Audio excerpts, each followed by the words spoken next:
I can't wait for this director's next film, Sébastien Vanicek's The Mummy.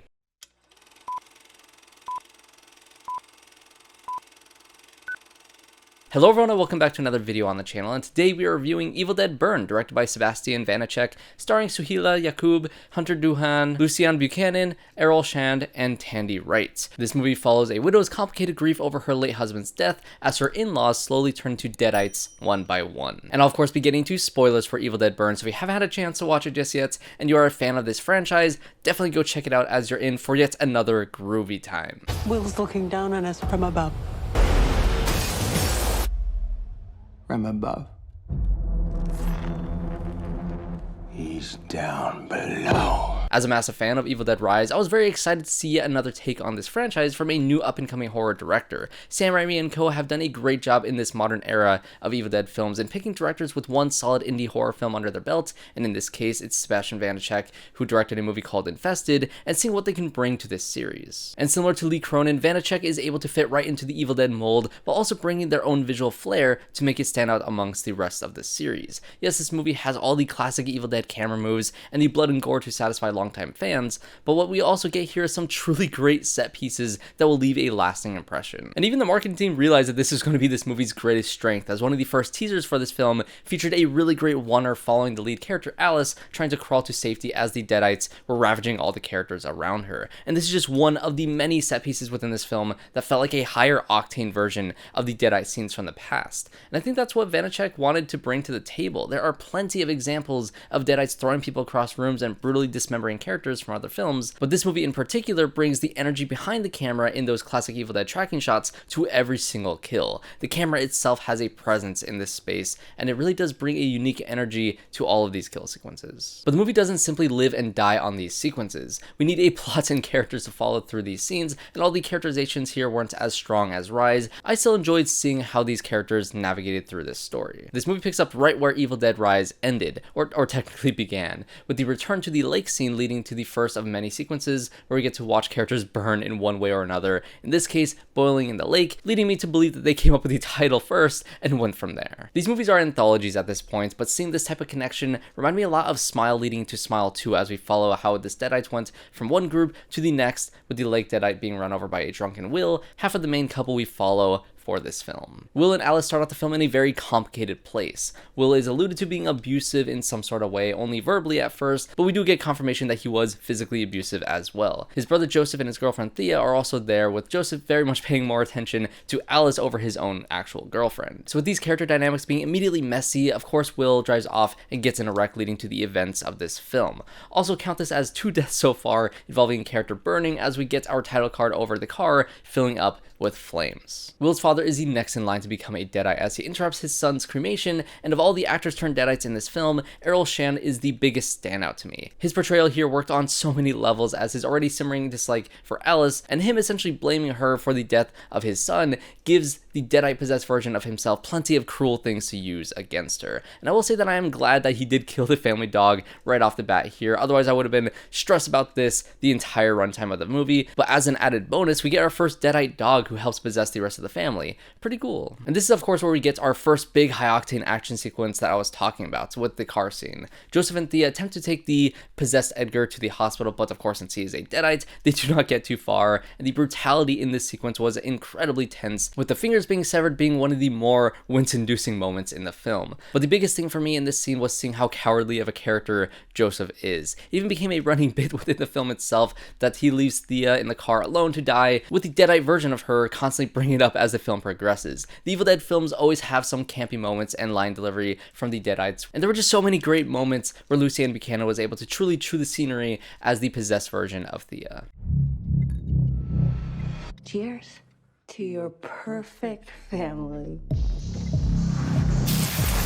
And I'll be completely honest, up until this point in the film, I was not really locked into this story because I think the character introductions in particular were very rushed. And I felt like the movie was trying to speed to this point in the story because from this point on, it's an all-out assault on the Price home as Edgar, Thea, and the dog take out each and every one of these family members one by one in variously entertaining ways. And it very much felt like the movie just wanted to get to this point because this is where the movie truly comes to life. I already mentioned the oneer before, which again is absolutely incredible. Love that oneer, but immediately immediately before that, we got an incredible top-down shot reminiscent of one of the best scenes in John Wick 4, really unique lens to watch the Deadites take over this home from. But by far my favorite visual inside this film was one shot in which one of the Deadites takes Alice and drags her up a wall up to the ceiling of the bathroom, which was just incredible. Vanicek uses a ton of visual references from The Shining, Sam Raimi's Evil Dead films, along with this shot in particular, reminded me a ton of A Nightmare on Elm Street. Absolutely loved this moment. And one thing that I'll always appreciate about the Evil Dead films is that despite these movies being filled with such intense and gut-wrenching violence, there's always a tinge of camp to keep things from being overly serious. Except for the Evil Dead remake. That movie is just cruel for no reason whatsoever. And so when it comes to this film's version of the Evil Dead humor, the grandmother was very much the window into just that. Of the rest of the family members, she is the next one to go as she is attacked by the possessed Thea, but she doesn't immediately turn, as we get some really funny moments with Susan just trying to get her out of harm's way by using the stair lift, as we see chaos just ensuing right behind her around the corner. I even jokingly thought at some point somebody was just going to hit the button and send her right back down into the violence, but that doesn't necessarily happen here, but it does kind of happen a little bit later on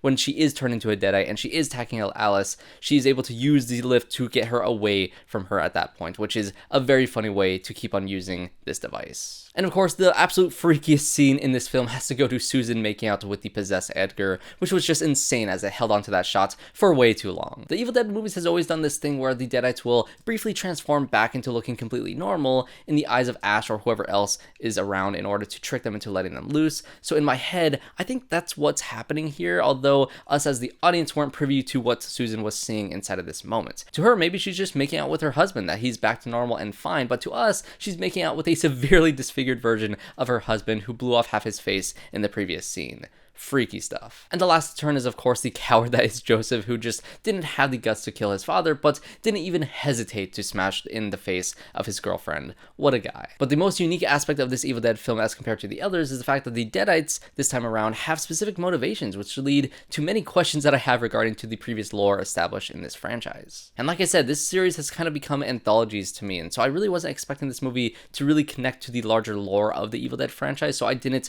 rewatch the entire series prior to watching this film, but honestly I think I'd recommend doing so either before or after watching this film just to get the most out of what this movie is talking about. The Deadites in this film specifically sought out this family as their target, as the grandfather, who is not seen inside of this movie, is only just mentioned, had been researching the Necronomicon in the past and had found this Kandarian dagger that can kill Deadites. Why are they after this dagger? It's not explicitly said, but it's safe to assume that if they can get a hold of one of the only things that could stop them, then they truly become, well, unstoppable. Whenever the Book of the Dead is open and the spirits are unleashed through reciting this ritual, there is no true end in sight until they are all either killed or the ritual is reversed. The Book of the Dead was not read out loud inside of this film in particular because the Deadites were never truly stopped at the end of Rise. Yes, Beth and Cassie escaped at the end of that film, but the spirits just simply moved on to the next host, leading to the lake sequence, and from there it moved on to the Price family in order to get this dagger. Alice is eventually able to kill the possessed Joseph, Susan, and Edgar with this dagger, along with burning the entire house down, but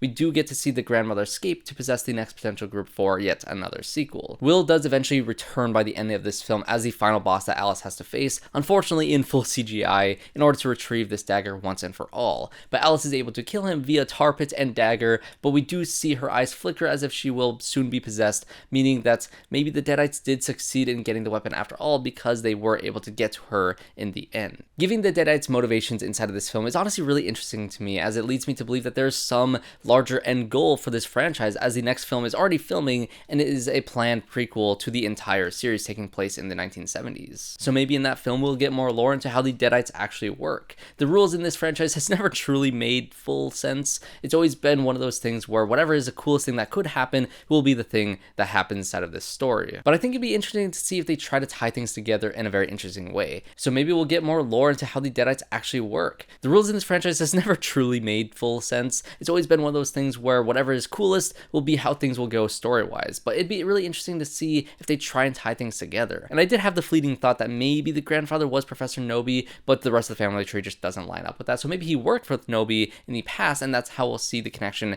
to the original films. Maybe we'll learn how to truly close the door to the spirit world and end the Necronomicon for good inside of this prequel film, with that information being found by the characters in the next modern day Evil Dead film. Or maybe I'm overthinking the lore here and these characters and ideas will just never come up again.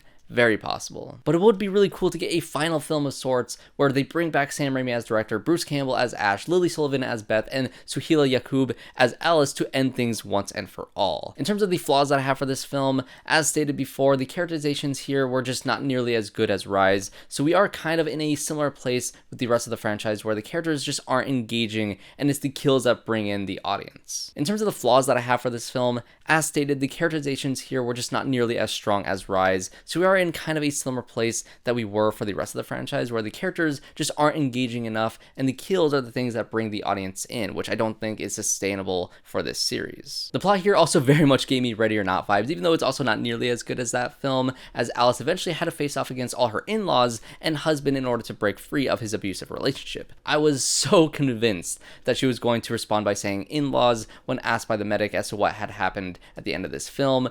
And if that had happened, I would have very much thought that this movie was just straight up stolen from Ready or Not, but it's different enough, I guess. And I also do have to bring up Will's look at the end of the film just one more time. The Evil Dead franchise has always thrived off of its practical effects. From the very first film all the way up until Rise, it was able to maintain that practical feel. The Marauder at the end of that film was terrifying and felt practical for the most parts, but here, Will never looked convincing as he was basically burned down to the bone. Maybe it's just me, but I do think that I would have really appreciated seeing some stop motion elements here like Raimi used in Army of Darkness, but maybe that just wouldn't have worked with modern audiences. But overall, I had a good time with Evil Dead Burn. The story and characters are decent, but it's the set pieces and high-octane direction that made it stand out. This is a franchise that for me has its weak links, but has never truly had a bad film, and although this film is lower on my rankings, I still think that this franchise has some gas left in the tank, even if it's burning through it a bit quicker than before. But those are just going to be my thoughts on Evil Dead Burn. Do you still find this franchise to be groovy, or are you ready to put it to rest? Let me know in the comment section down below, and as always, if you did enjoy this review,